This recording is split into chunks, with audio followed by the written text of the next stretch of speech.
Okay.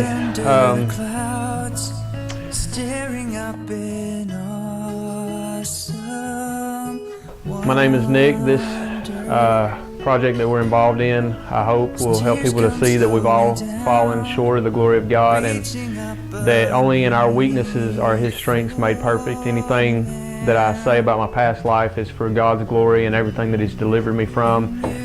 And really just a huge testimony in my life to the fact that the things that the enemy implements in our lives for defeat, God is always able to use for victory, regardless of how the world sees it at the time, and regardless of how we see our own circumstances at the time.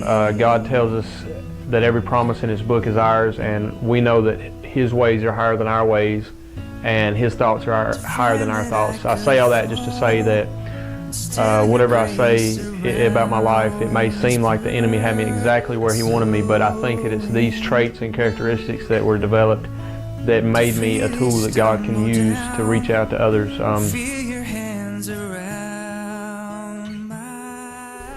I was born in Kannapolis, North Carolina in 1979.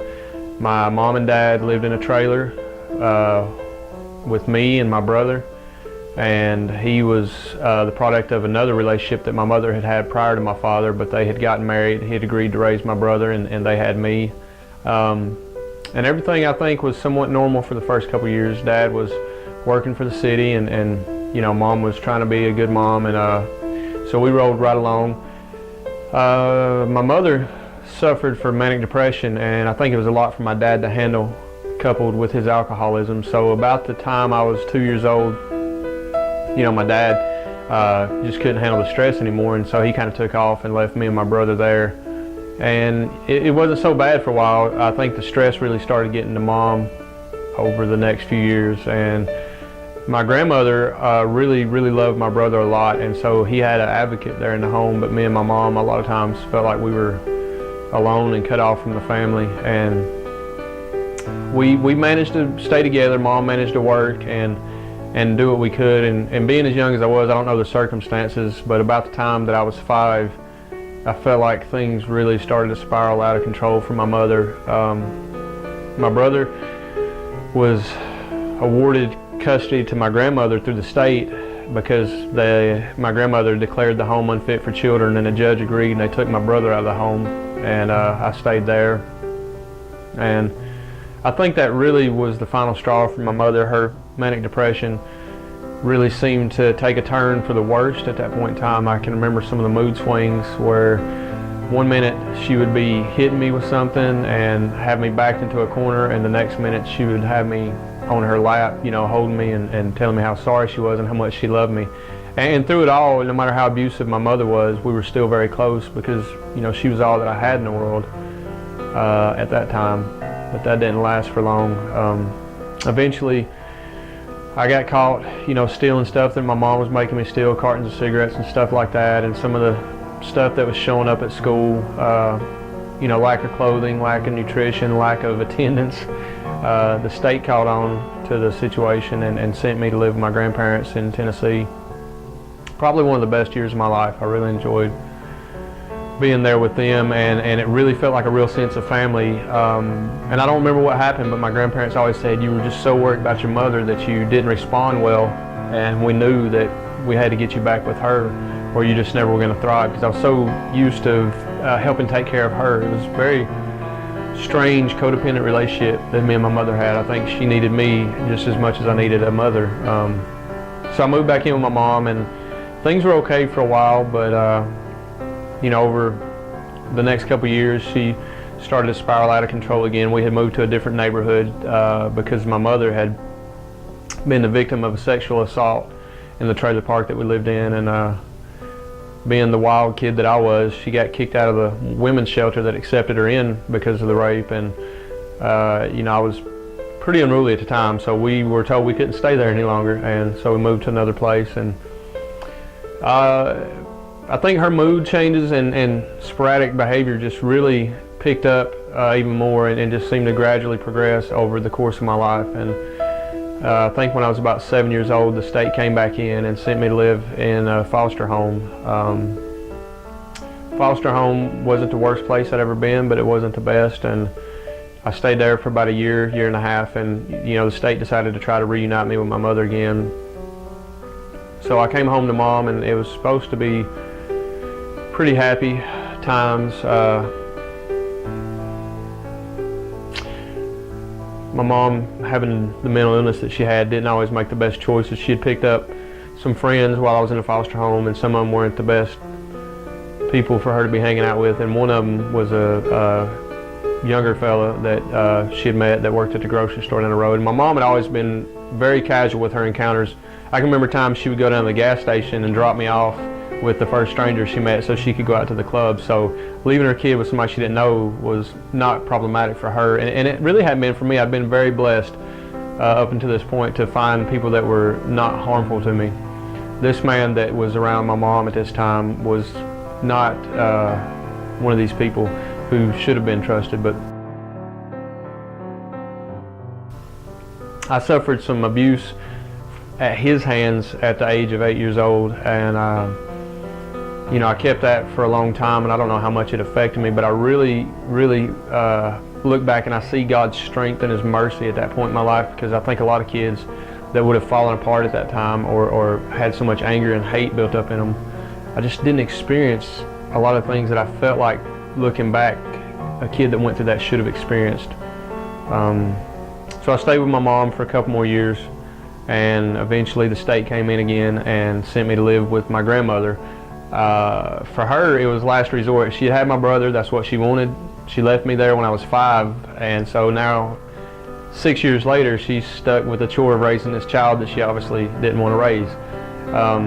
The environment there was not very conducive to a child being well developed and well-rounded and just grounded. Stability was not something that was offered there. My grandmother was so one-sided with me and my brother. He was 4 years older than me, much larger than I was. I suffered beatings from him daily throughout the course of the next year or two. And my grandmother always felt like it was somehow my fault, being the younger sibling. I'm not sure how she deduced that, but that was what life was like living there. So when things came to a boiling point one day, she just said, "You need to go." There I was, 12 years old, looking for a place to stay again. So my grandmother from Tennessee came and got me, and for the first time in my life since I was about 2 years old, I lived with my dad again. And I think that's when I really started to pick up some habits. I was 12, 13. My dad was busier drinking and running around with my stepmom than he was trying to be a dad at the time. And I think he was dealing with a lot of stuff that he had not given over to God, and so I started following suit. I became involved in a lot of fist fights at school. I was constantly getting suspended. Picked up a healthy cigarette use and dipping tobacco and stuff like that. Stuff that a lot of people say, well, it's just teenage boys.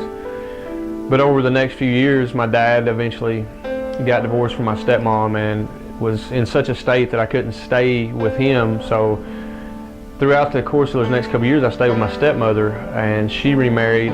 Well, it would have been a great situation, but for a kid like me to go across the country to nobody knowing me and not knowing where I was or belonging to any group, I found probably some of the worst groups that I could.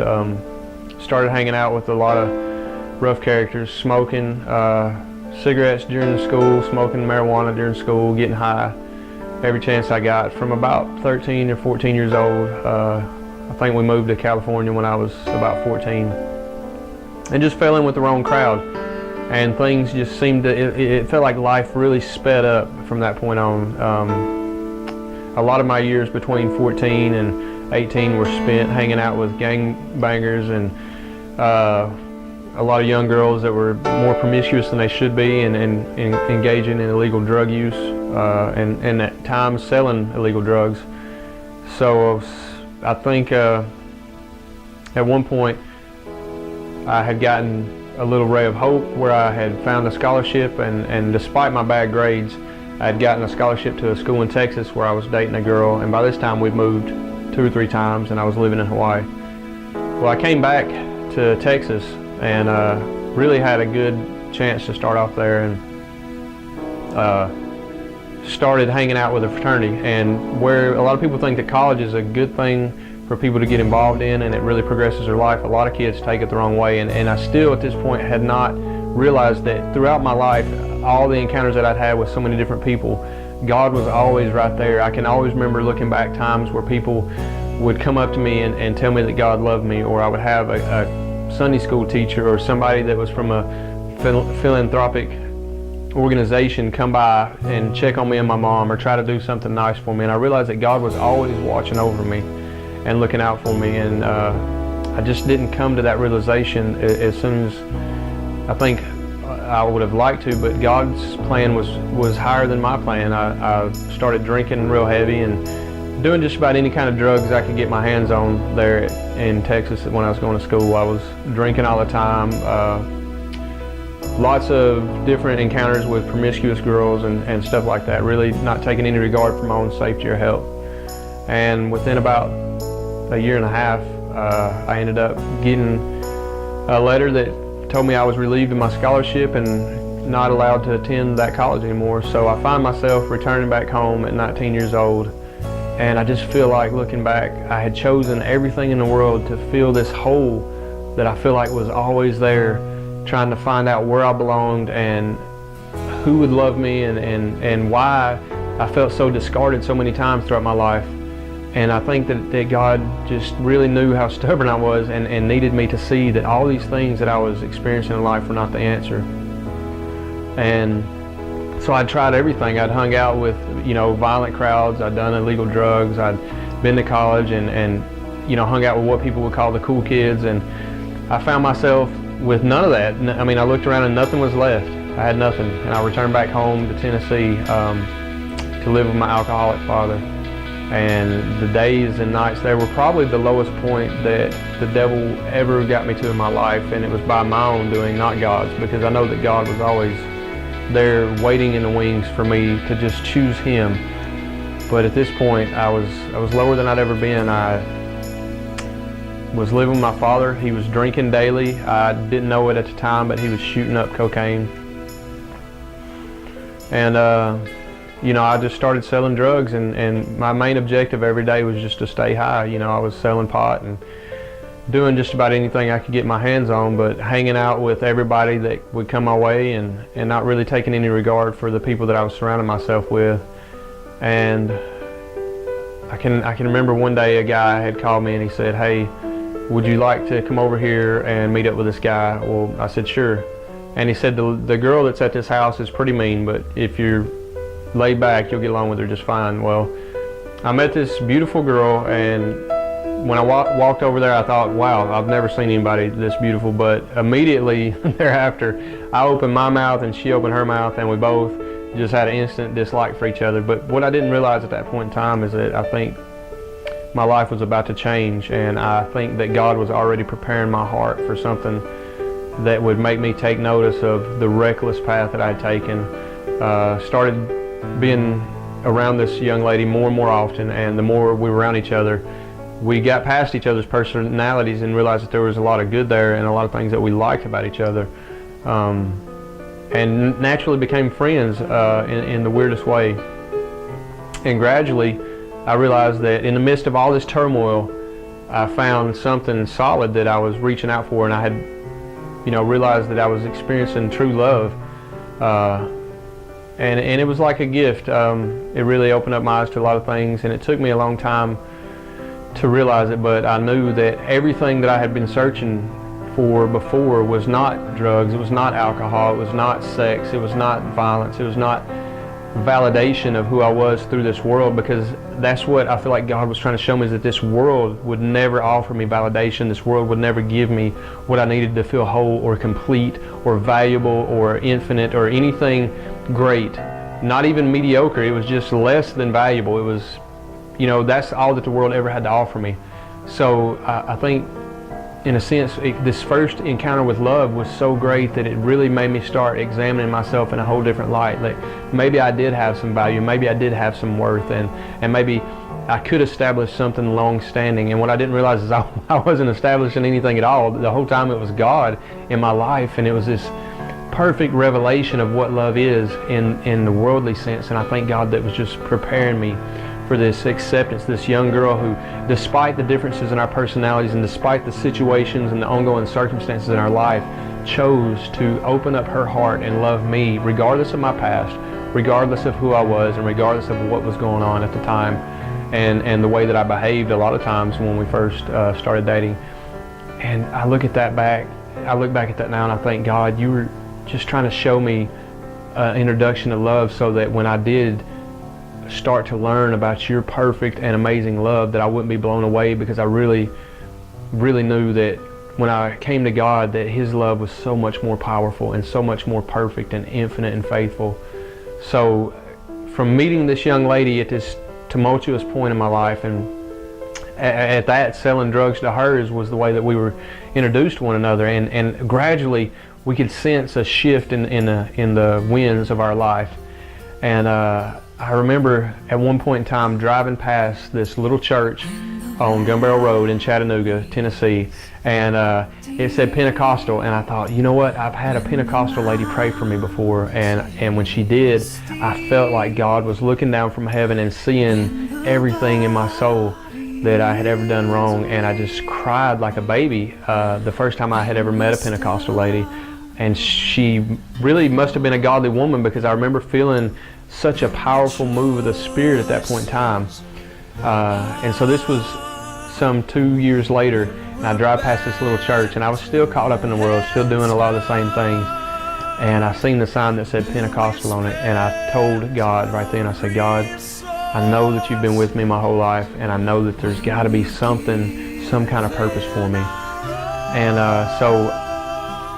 the next weekend, I went out to the club like I normally did, and got completely smashed. And I got up the next morning, and I remember standing there, and it was like a light went on inside my head, and I said, you know what, I don't know if it's the devil or myself, but I'm not going to be defeated today. So no matter what kind of shape I was in, I got in my car and I drove to church, and it was this beautiful congregation of about 30 people that just welcomed me in, and I really felt blessed to be there, and I felt something that I felt like I had been looking for, and maybe I had been missing, but I didn't even know what I was missing. And I was so overwhelmed with joy that I couldn't wait to get home and tell my girlfriend, and I just didn't realize that she was not going to receive it very well.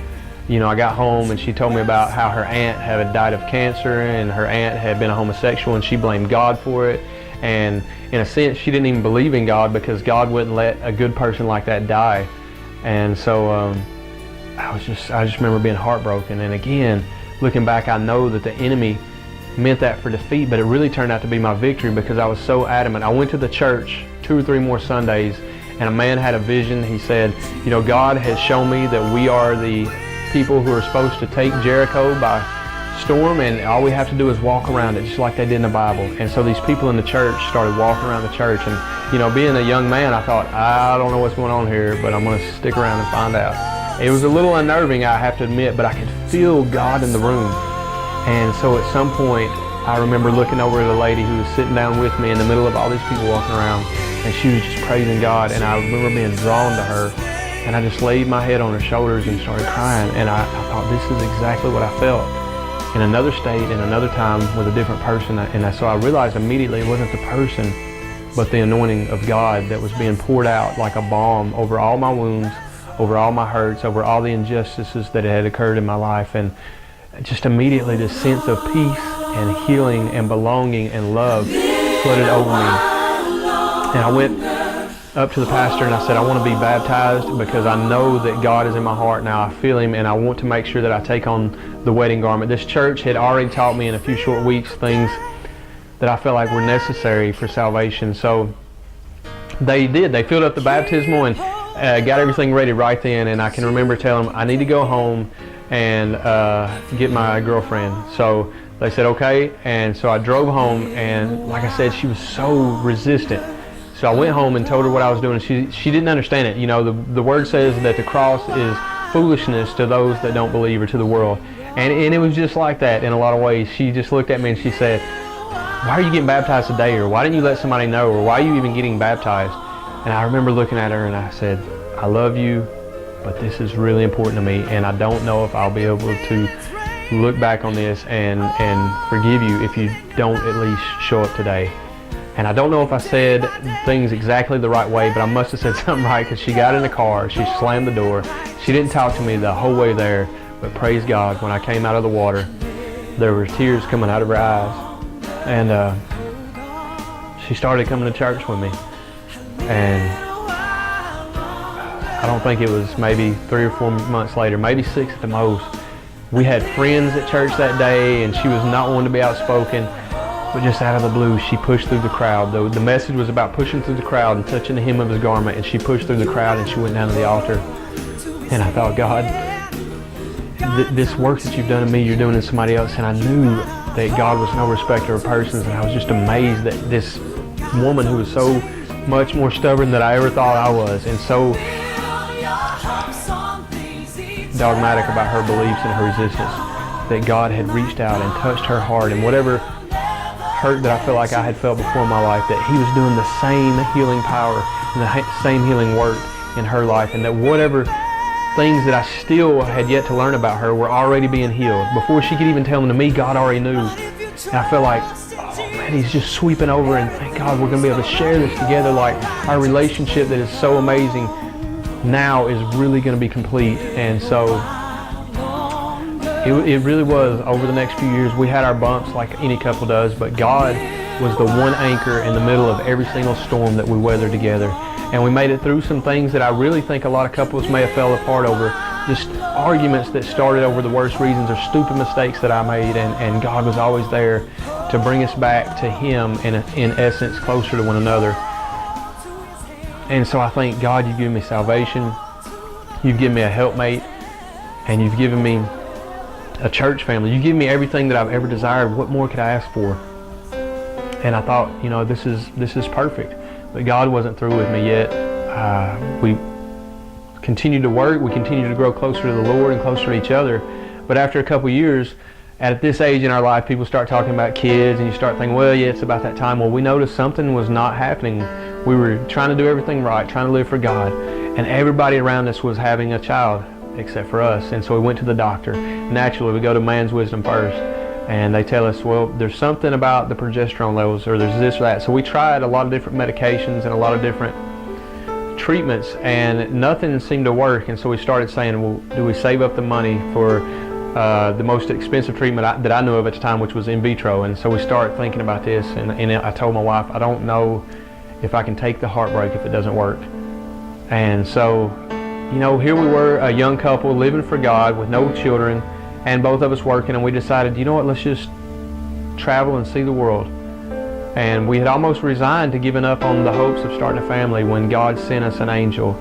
My sister-in-law, again, was in a situation that the enemy meant for defeat and could not take care of her baby. And so before the state came in, because I knew, again, from my past, I feel like God was implementing me with all the tools and all the burning desire to take care of something that wasn't my own, because I knew what it felt like. And if I hadn't been raised in the home that I was in and with the circumstances that I was in, if God hadn't crafted me specifically for this purpose, I don't know where my son would have ended up. And so there's this little boy who I'm thinking we're going to travel, I'm thinking we're going to save money, I'm thinking we're going to do all these things. But the Bible tells us we can't even count on tomorrow because it's not promised to us. And so all these plans that I had made in the wake of what I thought was going to be my defeat, I thought, I'm going to make a victory for myself, and I'm going to turn this thing into a good thing and put a positive spin on it. But God was like, wait, this is not my plan. And so He gives me this child before it goes to the state. Me and my wife say, this is family, this is blood. We can't allow this to happen. So we bring him into our home, and about 3 or 4 months later, my wife got pregnant. And to a lot of people, they might say, well, that's not God. But there was prophecy that was spoken over this child. Before we even got my oldest son into our lives, the word was spoken that by faith Sarah herself received strength to conceive seed. And that verse is Hebrews chapter 11, verse 11 in the Bible. Well, the word of God came to me directly after that and said, and the blessing shall be unto you, and the blessing shall be unto you. Well, we gained custody of my nephew on November 11th of that very year, 11/11. And it wasn't long after that we found out that we were going to have a little girl. And not long after that, about 2 years later, we had a little boy. So I have 2 from my own blood, and one that was spoken to my wife, who in that essence was Sarah. And today, I see them grow, and I see them thrive, and I see everything that I felt like was missing in my life. A sense of belonging, a sense of peace, a sense of love, a sense of family, a sense of responsibility, a sense of everything that people think of that's good and holy and well-pleasing to be desired. I have in my life now. I've got a beautiful family that surrounds me of my wife and 3 kids, and you know, my wife's family, her nephews and nieces, I really feel like I'm close to, and just such a perfect sense of belonging. And all this is such a amazing joy, but nothing compared to looking back and realizing what the enemy had intended for my destiny to be, and all the things and all the trials and tribulations that I had to come through to this point to realize that this is not me that did this. This is God that did this. And it's not that I was born with all the advantages in the world, or not that I was born into a Christian family, or that I was born to do anything but fail. That was the enemy's plan for my life. I was born into sin, but I was washed by the blood and made whole. And through God's perfect will, my life has been made something that I never could have imagined. By the world's standards, I may not be all that successful, but by God's standards, I hope that someday I can hear, "Well done, my good and faithful servant."